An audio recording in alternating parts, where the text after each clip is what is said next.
ಸ್ನೇಹಿತರೆ ನಮಸ್ಕಾರ. ಬೃಂದಾವನ ವೈಟಿಗೆ ಸ್ವಾಗತ ಸುಸ್ವಾಗತ.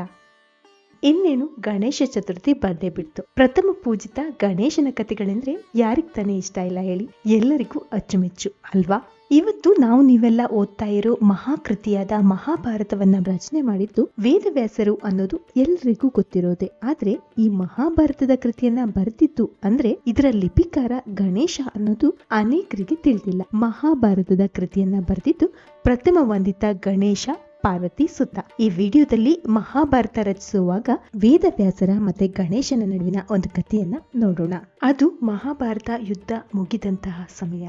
ಮಹಾಭಾರತ ಯುದ್ಧ ಮುಗಿದ ನಂತರ ವೇದವ್ಯಾಸರು ತಮ್ಮ ಅಗಾಧ ತಪಸ್ಸಿನ ಶಕ್ತಿಯಿಂದ ಹಿಮಾಲಯದ ತಪ್ಪಲಲ್ಲಿ ವಾಸಿಸ್ತಾ ಇದ್ರು. ಆಗ ಆ ಸಮಯಕ್ಕೆ ಬ್ರಹ್ಮದೇವ ಮಹಾಭಾರತ ಯುದ್ಧದ ಬಗ್ಗೆ ಕೃತಿ ರಚಿಸುವುದಕ್ಕೆ ಬಯಸ್ತಾರೆ. ಮಹಾಭಾರತದ ಕೃತಿ ರಚಿಸೋದಕ್ಕೆ ಯುದ್ಧವನ್ನ ಪ್ರತ್ಯಕ್ಷವಾಗಿ ಕಂಡ ಪ್ರತಿ ಪಾತ್ರವನ್ನ ಹತ್ತಿರದಿಂದ ನೋಡಿದ ವೇದವ್ಯಾಸರೇ ಇದಕ್ಕೆ ಸೂಕ್ತ ಎಂದೆನಿಸಿ ವೇದವ್ಯಾಸರಲ್ಲಿ ಮಹಾಭಾರತ ಕೃತಿ ರಚಿಸುವುದಕ್ಕೆ ಹೇಳ್ತಾರೆ. ಅದಕ್ಕೆ ಒಪ್ಪಿಗೆ ನೀಡಿದ ವೇದವ್ಯಾಸರು ತನ್ನ ಸಹಾಯಕ್ಕೆ ಬರಹಗಾರ ಬೇಕು ಅಂತ ಹೇಳ್ತಾರೆ. ಅದಕ್ಕೆ ಬ್ರಹ್ಮದೇವ ಪ್ರಥಮ ಪೂಜಿತ ವಿನಾಯಕನೇ ಸೂಕ್ತ ಅಂತ ಹೇಳಿ ತಿಳಿಸ್ತಾರೆ. ಅದರಂತೆ ವೇದವ್ಯಾಸರು ಮಹಾಭಾರತ ಕೃತಿ ರಚನೆಗೆ ಗಣಪತಿಯನ್ನ ಲಿಪಿಕಾರನಾಗುವಂತೆ ಕೋರಿ ತಪಸ್ಸನ್ನ ಕೈಗೊಳ್ತಾರೆ.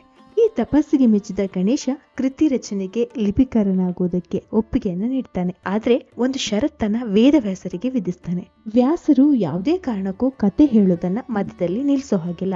ಒಂದೊಮ್ಮೆ ಹಾಗೇನಾದ್ರೂ ಮಾಡಿದ್ರೆ ನಾನು ಆ ಕ್ಷಣ ಬರೆಯೋದನ್ನ ನಿಲ್ಲಿಸ್ತೀನಿ ಅಂತ ಹೇಳ್ತಾನೆ. ಹಾಗೆ ತಾನು ಕೂಡ ಯಾವುದೇ ಕಾರಣಕ್ಕೂ ಬರೆಯೋದನ್ನ ನಿಲ್ಲಿಸೋದಿಲ್ಲ ಅಂತ ಹೇಳಿದ್ನಂತೆ. ಇದರಿಂದ ವ್ಯಾಸರಿಗೆ ತಮ್ಮ ಶಕ್ತಿಯ ಅರಿವಿದ್ರೂ ಕೂಡ ಗಣೇಶನ ವೇಗಕ್ಕೆ ಕತೆ ಹೇಳೋಕೆ ಸಾಧ್ಯವೇ ಎಂಬ ಸಂಶಯ ಮೂಡಿ ಅದಕ್ಕೊಂದು ಉಪಾಯ ಯೋಚಿಸಿದಂತೆ. ಅದರಂತೆ ತಾನು ಹೇಳೋ ಕಥೆಯನ್ನ ಅರ್ಥ ಮಾಡಿಕೊಳ್ಳದ ಹೊರತು ನೀನು ಬರೆಯುವಂತಿಲ್ಲ ಅಂತ ಹೇಳಬಿಟ್ರು ಗಣೇಶನಿಗೆ. ಅದಕ್ಕೆ ಒಪ್ಪಿಗೆ ನೀಡಿದ ಬರಹಗಾರ ಗಣಪತಿಗೆ ನಮನವನ್ನ ಸಲ್ಲಿಸಿ ವ್ಯಾಸರು ಮಹಾಭಾರತ ಕೃತಿ ರಚನೆಗೆ ಕತೆ ಹೇಳೋದಕ್ಕೆ ಶುರು ಮಾಡಿದ್ರು. ವ್ಯಾಸರು ಹೇಳಿದ್ನೆಲ್ಲ ಶ್ರದ್ಧೆಯಿಂದ ಕೇಳಿಸಿಕೊಂಡ ಗಣಪತಿ ಬರೆಯೋದನ್ನ ಆರಂಭಿಸಿದ. ವೇದವ್ಯಾಸರಿಗೆ ತಮಗೆ ವಿಶ್ರಾಂತಿ ಬೇಕನ್ಸಿದಾಗ ಕ್ಲಿಷ್ಟಕರವಾದ ಗಣೇಶನಿಗೆ ಸ್ವಲ್ಪ ಯೋಚನೆ ಮಾಡಬೇಕಾದಂತಹ ವಾಕ್ಯಗಳನ್ನ ಹೇಳ್ತಾ ಆ ಸಮಯದಲ್ಲೇ ವಿಶ್ರಾಂತಿ ಪಡೆದು ಮತ್ತೆ ಕತೆ ಹೇಳೋದನ್ನ ಮುಂದುವರಿಸ್ತಾ ಇದ್ರು. ಇದೇ ರೀತಿ ಗಣಪತಿಯೂ ಕೂಡ ತನ್ನ ಮಾತಿನಂತೆ ಬರೆಯೋದನ್ನ ನಿಲ್ಲಿಸದೆ ಬರಿತಾ ಇದ್ನಂತೆ. ಆದ್ರೆ ಒಂದು ಸಲ